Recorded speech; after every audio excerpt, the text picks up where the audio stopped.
essa observação de juízo de Deus, isso se dá já no início, antes mesmo do verbo, ou isso é no decorrer aí do tempo, no decorrer da história, da criação do mundo?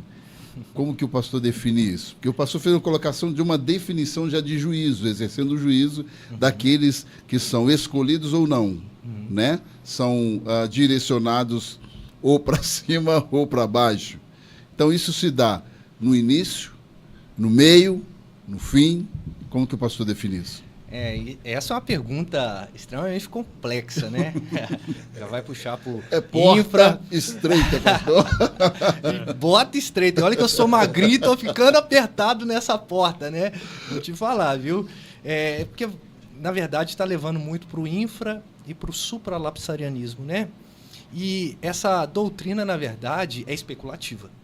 Sim. A gente não sabe, né?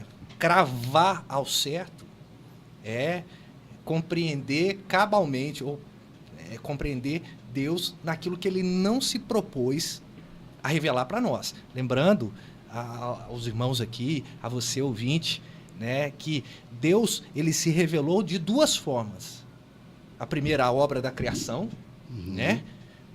Salmo 19 vai dizer isso. E a segunda é a revelação especial. É a natural e a especial. É a palavra de Deus. Aquilo que não está na Escritura, né? Então, como eu falei, a gente se cala, a gente dá opinião, né?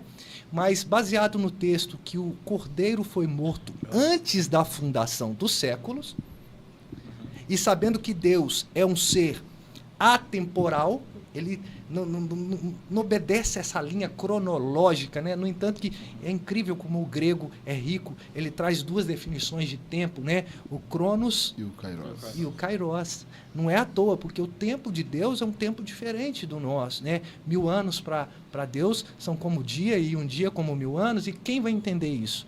Né? Agora, onde se deu isso? Olha, eu recolho a minha ignorância, eu não sei, mas baseado no texto em que o Cordeiro foi morto antes da fundação do século, eu acredito que isso tudo faz parte do que nós, reformados, chamamos de decreto. Deus decretou, né? No conselho trinitário. Quem estava lá? Deus Pai, Deus Filho, Deus Espírito Santo. Mais ninguém. Mas ainda bem, né? Que se tivesse o Pedro Felipe lá, certamente o negócio ia desandar. Mas respondendo, eu acredito, mediante o que eu estudo, o que eu entendo, é que houve o decreto de Deus e ali ele estipulou. Mas como é que acontece? Não sei, irmãos. Não sei.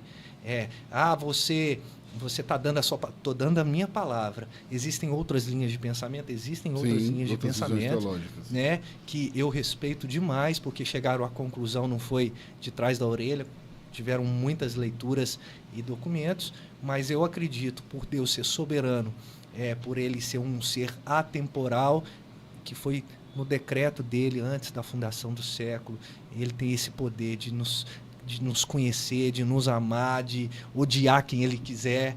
Ele odeia o pecado e ele odeia o pecador também. Tá? Você gosta de...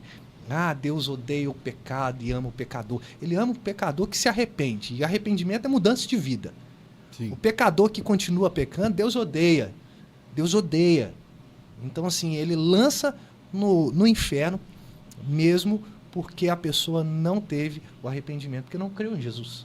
Porque quando há fé em Jesus, então acontece o que nós chamamos de metanoia, arrependimento, e, consequentemente, a metamorfose. Querido, não posso deixar também de falar com você para você se inscrever no nosso canal, deixe lá o seu like, porque assim você faz com que o nosso programa seja relevante e aí ele passa a ser recomendado. Então é importante não só você nos assistir, mas você também compartilhar aí com seus amigos, com seu vizinho, para que a palavra de Deus seja realmente propagada.